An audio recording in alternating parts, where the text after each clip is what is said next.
സങ്കീർത്തനം 62:1 പറയുന്നു, എൻ്റെ ഉള്ളം ദൈവത്തെ നോക്കി മൗനമായിരിക്കുന്നു, എൻ്റെ രക്ഷ അവങ്കൽ നിന്ന് വരുന്നു. ശബ്ദങ്ങളും ശ്രദ്ധ വ്യതിചലനങ്ങളും നിരന്തര പരിശ്രമം നിറഞ്ഞ ഒരു ലോകത്ത് സങ്കീർത്തനം 62:1 ഒരു നിശബ്ദവും എന്നാൽ ശക്തവുമായ ഓർമ്മപ്പെടുത്തൽ നൽകുന്നു. യഥാർത്ഥ വിശ്രമം ദൈവത്തിൽ മാത്രമേ കാണപ്പെടുന്നുള്ളൂ, പണത്തിലല്ല, ബന്ധങ്ങളിലല്ല, നേട്ടങ്ങളിലല്ല, ദൈവത്തിൽ മാത്രം. ഈ സങ്കീർത്തനത്തിന്റെ രചയിതാവായ ദാവീദ് അപകടത്തിനും വിശ്വാസവഞ്ചനയ്ക്കും സമ്മർദ്ദത്തിനും അപരിചിതനായിരുന്നില്ല.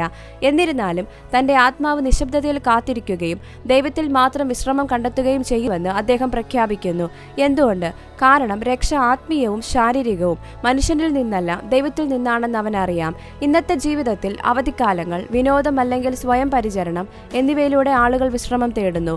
എന്നാൽ ഇവയ്ക്കൊന്നും ദൈവത്തിന്റെ സാന്നിധ്യം പോലെ ആത്മാവിനെ ശാന്തമാക്കാൻ കഴിയില്ല.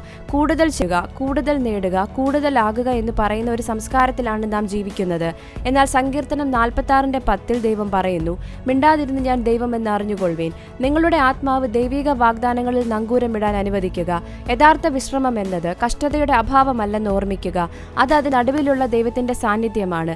യേശു പറഞ്ഞതുപോലെ, അധ്വാനിക്കുന്നവരും ഭാരം ചുമക്കുന്നവരുമായുള്ളവരെ എല്ലാവരും എൻ്റെ അടുക്കൽ വരുവീൻ, ഞാൻ നിങ്ങളെ ആശ്വസിപ്പിക്കും.